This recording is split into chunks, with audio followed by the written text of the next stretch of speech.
नमस्कार, मैं हूं आंचल सिंह और आपका स्वागत है हमारे चैनल पर। राजस्थान में जिस तरीके से सियासी घमासान है, सचिन पायलट के जाने के बाद अगर देखें तो अब राजस्थान के साथ ही कांग्रेस पार्टी भी अब टूटने के कगार पर है, क्योंकि पार्टी में एक ऐसा विद्रोह मच गया है। अगर देखें तो सचिन पायलट के पक्ष में नेता कुछ आ गए हैं और कुछ हैं जो कांग्रेस के साथ है, यानी राहुल गांधी और सोनिया गांधी के साथ हैं।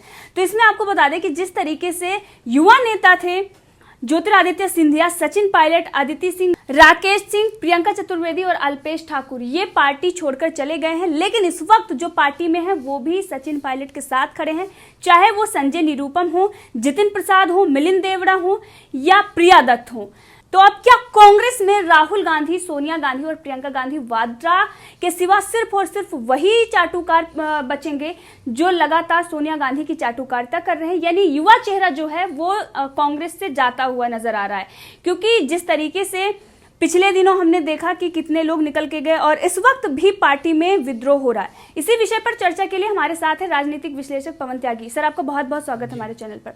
सर, जितने युवा चेहरा की बात करें तो अगर उत्तर प्रदेश में बात करें तो अदिति सिंह, राकेश सिंह जो उन्होंने पार्टी छोड़ दी, वहीं पर सचिन पायलट राजस्थान, मध्य प्रदेश की बात करें तो ज्योतिरादित्य सिंधिया, महाराष्ट्र में अगर बात करें तो प्रियंका चतुर्वेदी, गुजरात की बात करें तो अल्पेश ठाकुर और अभी भी जितिन प्रसाद, मिलिंद देवड़ा और संजय निरुपम जैसे लोग बगावत कर रहे हैं, यानी कि वो अब सचिन पायलट के समर्थन में है। इस पर आप क्या कहेंगे? देखिए, जितने नाम आपने युवा नेताओं के गिनाए, इसमें अगर संजय निरुपम को छोड़ दें, वो थोड़े बुजुर्गों में आते हैं, लेकिन फिर भी इन बुजुर्गों से नए हैं, जैसे कि ये आप देख रहे हैं कि आपके गहलोत, अशोक गहलोत से। अब ये जो नाम आपने गिनाए हैं, आखिर ये क्यों कांग्रेस में अपने को असहज महसूस कर रहे हैं और क्यों अब ये बगावत के सुर बोल रहे हैं? क्योंकि अभी तक किसी में कांग्रेस के अंदर ये हिम्मत नहीं थी कि वो गांधी परिवार के विरुद्ध एक भी शब्द बोल सकें या उनके निर्णय के खिलाफ बोल सकें।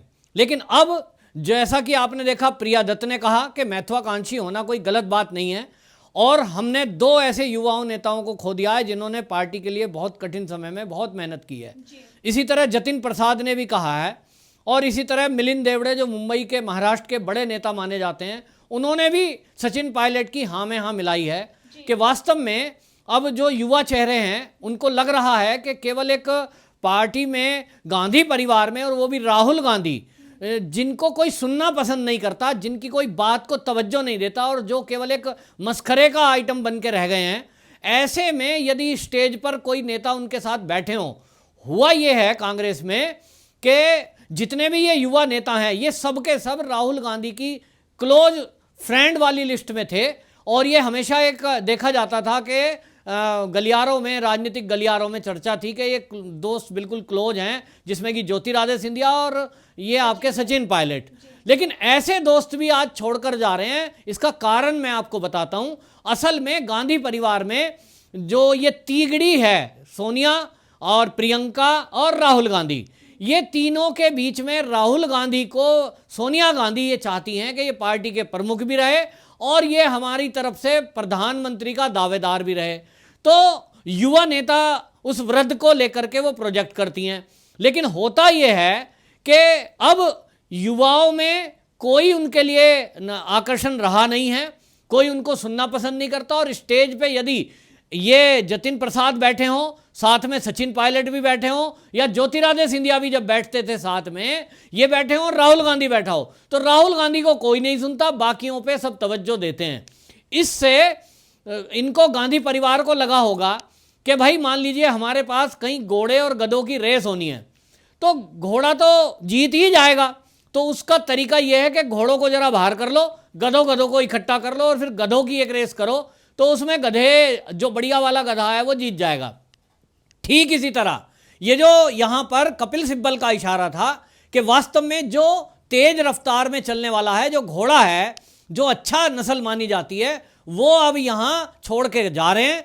कुछ चले गए, कुछ जाने वाले हैं, और कुछ ने अब ये इशारा कर दिया है, जिसमें मिलिंद देवड़ा, जितिन प्रसाद और ये आपकी प्रिया दत्त ने अभी बोला है। अभी और युवा नेता भी, और युवा ही नहीं, इसमें ऐसे नेता भी जो चाटुकार और चापलूस नहीं है, जो अपने का थोड़ा स्वाभिमान जिनका जिंदा है और जो पार्टी में कुछ मान सम्मान रखना चाहते हैं, जिनके अंदर कुछ गुण है, जो कुछ बुद्धिमान है, जमीन में लोगों से जुड़े हुए हैं, उनकी कहीं जमीनी स्तर पर कोई पहुंच है, ऐसे लोग यहां घुटन महसूस कर रहे हैं कि यहां तो गांधी परिवार की परिक्रमा करने वाले लोगों को ही आगे बढ़ाया जाता है। मेहनत कोई करे, फल कोई चखे। राजस्थान के अंदर चुनाव में जितनी मेहनत सचिन पायलट ने की, उसके आधार पर ही वहां सरकार बनना तय हुआ। और इसलिए पहले ही दिन से झगड़ा था कांग्रेस के अंदर इसी बात का कि मेहनत तो कि यहां जो है सचिन पायलट ने, और जब फल खाने का नंबर आ गया तो चाटुकारों ने वो कुर्सी कब्जा ली। अब आप इस घटनाक्रम को देखिए कि अभी तक जिस समय हम ये डिबेट कर रहे हैं, इस समय तक सचिन पायलट ने अपनी तरफ से आधिकारिक रूप से कांग्रेस नहीं छोड़ी है, लेकिन उसको कांग्रेस वालों ने पोस्टर हटा दिए, उसके खिलाफ एफआईआर कर दी, फिर उनको मंत्री पद से हटा दिया। अरे भाई, तुम बात करने के लिए बुला रहे हो, बात करने का कोई वहां तरीका नहीं है। वहां केवल एक ऐसा चलता है हिटलर शाही कि गांधी परिवार जो कह देगा वो फाइनल है, बाकी और किसी की बात नहीं सुनी जाएगी। तो वहां जो परिक्रमा करेगा बस उसकी सुनवाई होती है, तो वहां सुनवाई है नहीं। अब युवा नेताओं के साथ साथ ऐसे नेता भी पार्टी छोड़कर आएंगे, वो बीजेपी में जाएंगे या अपनी पार्टी बनाएंगे या किधर जाएंगे, ये दूसरी बात है। लेकिन कांग्रेस में रहने को अब वो नहीं है तैयार, ऐसे नेता जिनका कोई मान सम्मान और स्वाभिमान जिंदा है। सर, इस पर सचिन पायलट का भी बयान आ गया है और उन्होंने कहा है कि जितने लोग हमें सपोर्ट कर रहे हैं, जितने लोगों ने सपोर्ट किया है इस वक्त, उनको भी उन्होंने धन्यवाद दिया है साथ में। लेकिन ये सारी चीज़ें एक तरफ हैं, दूसरी तरफ अगर बात करें तो मध्य प्रदेश में जब हुआ था तो उनके जिगरी दोस्त सचिन पायलट ने ज्योतिरादित्य सिंधिया को इसी तरीके से सपोर्ट किया था। और उसके बाद अब जतिन प्रसाद का जो ये बयान आया, इससे ये देखा जा रहा है कि अगले सिंधिया और सचिन पायलट जतिन प्रसाद हो सकते हैं। आपको क्या लगता है सर? क्योंकि उत्तर प्रदेश में देखें, जब प्रियंका गांधी वाड्रा जब से उत्तर प्रदेश की राजनीति में आई हैं, जतिन प्रसाद को दरकिनार किया जा रहा है। नहीं, आप बिल्कुल ठीक कह रहे हैं। इन्होंने ये तय कर दिया है कि ये अब केंद्र की राजनीति में तो इनको कोई पूछ नहीं रहा है, तो इन्होंने सोचा कि उत्तर प्रदेश में प्रियंका को जो प्रमुख बनाया है, जतिन प्रसाद वहाँ पे एक तरह से वही कहें जमीनी कार्यकर्ताओं के रूप में जाने जाते हैं। लेकिन प्रियंका ने आकर के वहाँ ये जताया है कि तुम्हारी कोई वैल्यू नहीं है और अब मैं यहाँ का चार्ज संभालूंगी, तुमसे कुछ नहीं हुआ है।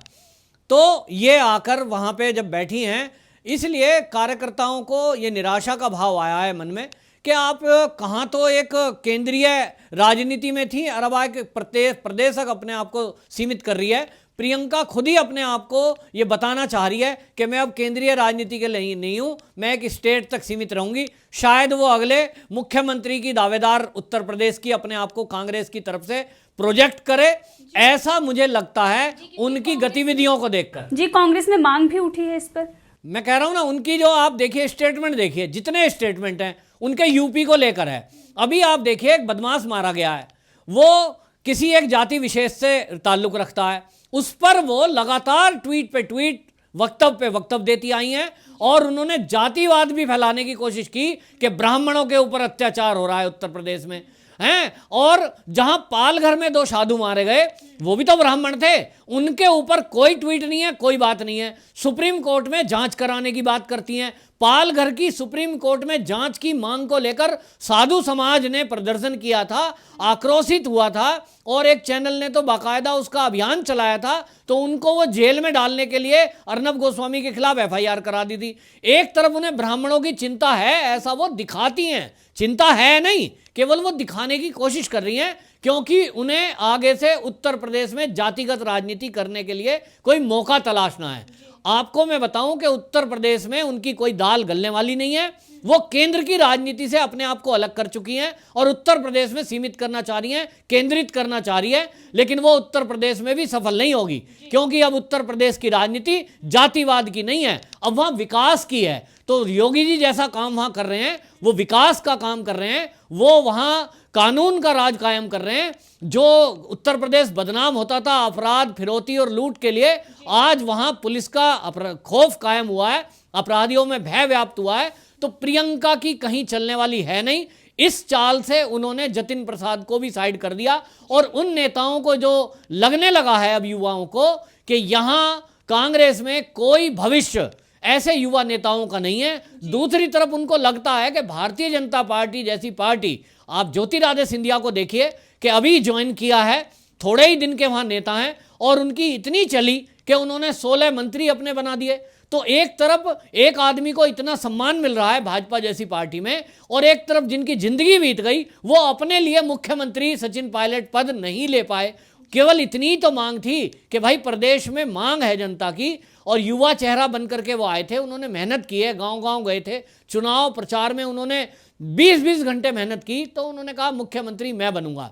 अगर वो मुख्यमंत्री बना देते कांग्रेस वाले तो उनका क्या जाता। लेकिन हाँ, ये जो सचिन पायलट है शायद गांधी परिवार की परिक्रमा और चाटुकारिता नहीं करते हैं, ये कार्यकर्ता जमीन से जुड़ा हुआ है और इसीलिए इनको नहीं बनाया गया। वहां काम करने वाले की वक्त है ही नहीं, वहां तो चापलूस चाटुकार चाहिए। तो इसी में अशोक गहलोत को ही लेकर हाई कमान चल रहा है कांग्रेस का। ये वो गड्ढे में जा रहे हैं, उन्होंने मध्य प्रदेश से कुछ नहीं सीखा, अब वो राजस्थान में भी अपनी सरकार गंवा देंगे। निश्चित रूप से अगला मुख्यमंत्री वहां सचिन पायलट राजस्थान में बनेंगे।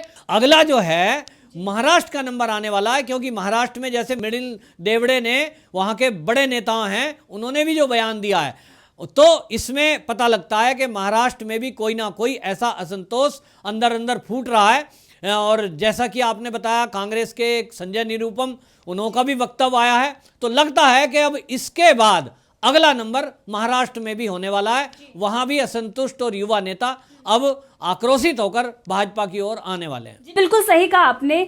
अगर देखें राजस्थान में सचिन पायलट को हटाकर प्रदेश अध्यक्ष किसको बनाया गया है, वो भी है गोविंद सिंह। ये वही गोविंद सिंह है जो राज्य शिक्षा मंत्री थे और महाराणा प्रताप पर इन्होंने बयान दिया था किस तरीके से जब सरकार बीजेपी की थी तो वहां पर कुछ सिलेबस में चेंजेस किए गए थे, क्योंकि अकबर को लेकर और महाराणा प्रताप को लेकर पहले से कुछ चेंजेस थे। महाराणा प्रताप का नाम महाराणा प्रताप लिखा जाता था और अकबर का महान अकबर, और उसको उन्होंने हटाया था।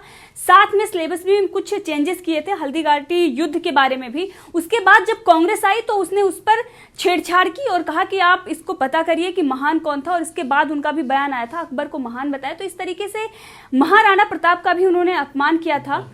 अब उनको प्रदेश अध्यक्ष बनाया गया। दूसरी तरफ अगर गुजरात में अभी ज्यादा दिन की बात नहीं है, हार्दिक पटेल को अध्यक्ष बनाया गया। तो ये सारी चीजें दिखा रही हैं कि आखिर कांग्रेस किस ओर चल रही है।